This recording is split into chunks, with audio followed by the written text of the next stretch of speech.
Buenas tardes, profesor y compañeros. Queremos presentarle el trabajo que realizamos sobre la entrevista que nos dejaron para este proyecto, en este curso que estamos llevando. Tuvimos la oportunidad de hacer la entrevista al director del colegio Enrique Malabasi. El señor se llama Luis Diego Malabasi. Luis Diego tiene como formación profesional, es licenciado en geología. Después de unos años de haber trabajado en esta área, se da cuenta que tiene oportunidad de desarrollarse en el área educativa, decide sacar una licenciatura en educación y posteriormente una maestría en educación administrativa.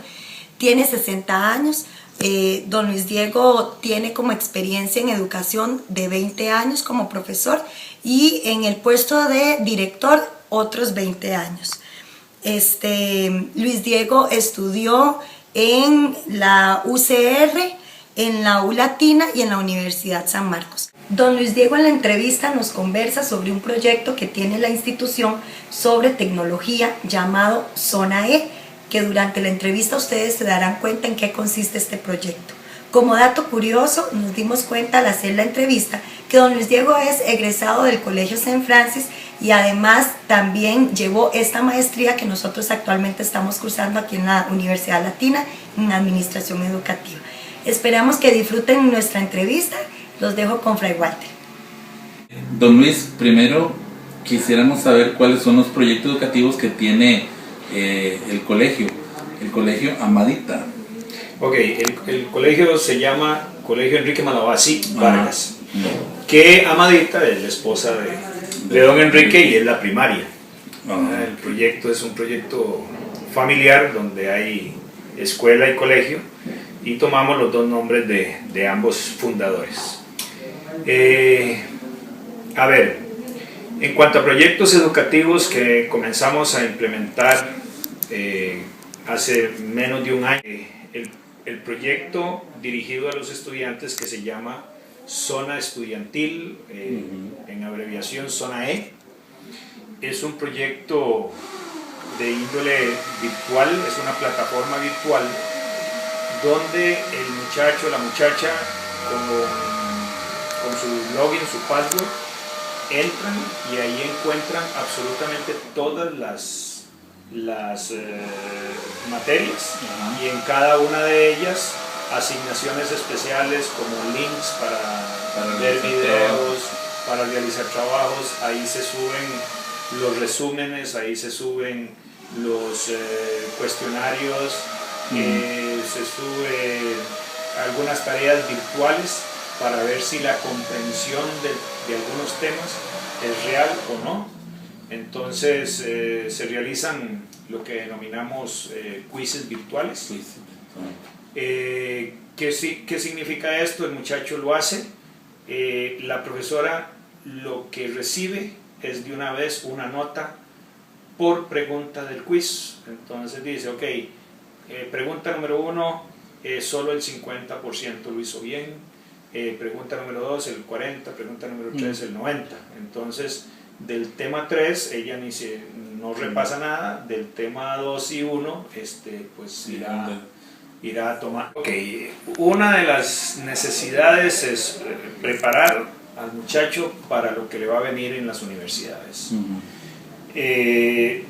A ver, sabemos que el mundo virtual en las universidades es ya lo que se usa, va a tener que dominarlo muy bien. Entonces, irlo preparando a él poco a poco para esto es una de nuestras metas. La otra meta es que, a ver, somos un colegio que le da mucha importancia al deporte, somos un colegio donde las actividades artísticas y deportivas tienen mucha importancia.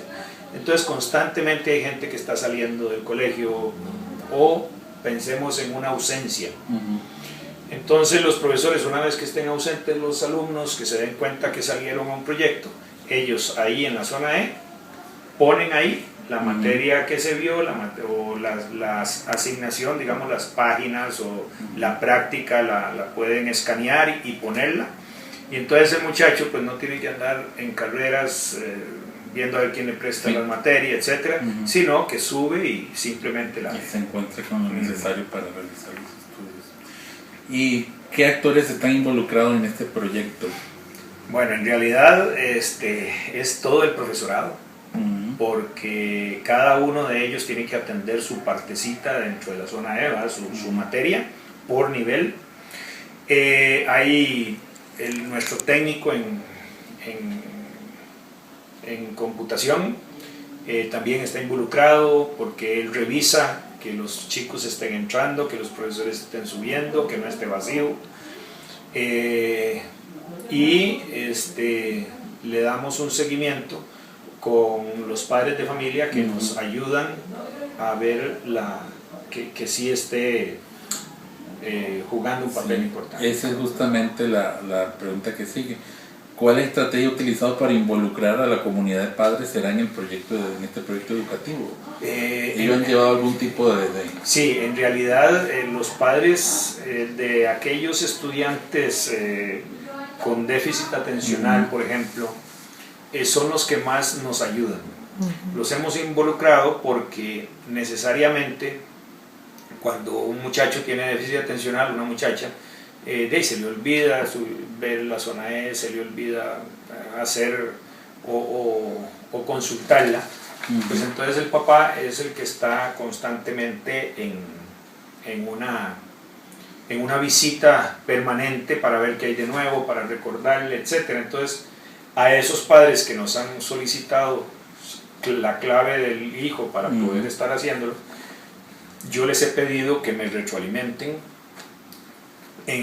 para que nos estén diciendo constantemente si está actualizada, si le falta algo, etc. Y entonces es mucho más fácil para la dirección, digamos. Claro, se involucren de esa forma. Claro.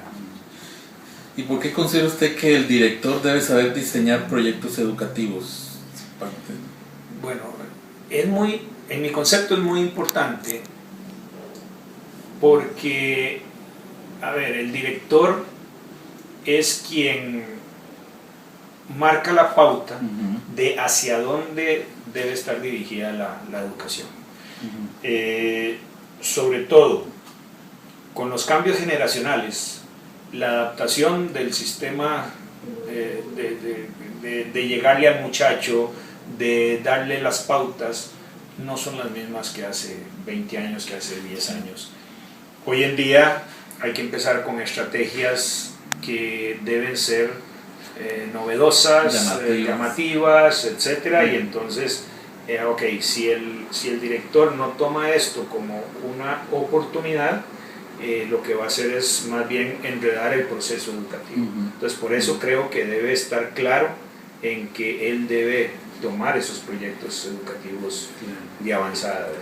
¿Y cuál considera usted que han sido las principales limitaciones al diseñar, implementar y evaluar este proyecto? La implementación tecnológica fue sencilla. Enseñarle a los profesores a usar esto, etc. Sí. La parte humana del cambio ha sido lo más difícil.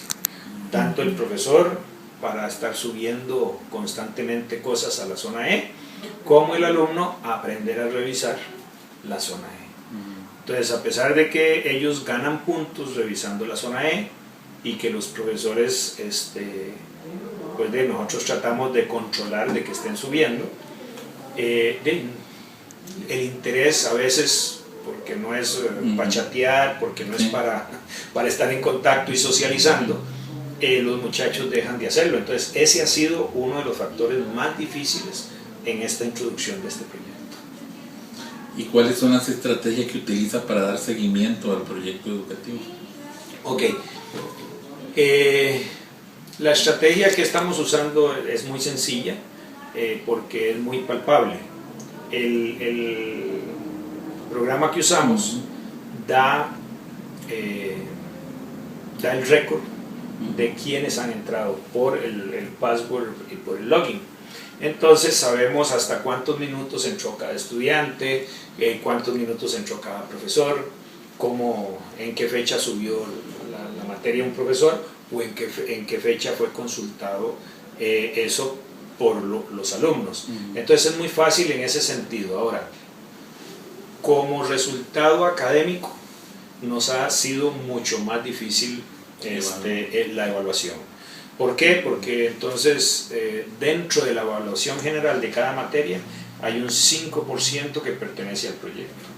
O sea, si el muchacho entra ahí, si el muchacho tiene constante entrada, se ganó ese 5%, si no, no. Sin embargo, hay profesores que no lo exigen, ¿verdad? Y entonces ese 5% cuesta más evaluarlo ya en la parte meramente académica. ¿Cuánto están aprendiendo por culpa de eso? Nos ha sido muy difícil evaluar. ¿Cómo se llama el nombre del proyecto? Le denominamos la zona E. La zona E. Sí, correcto. Bueno, muchísimas gracias, don Luis, por su atención. Para servirles.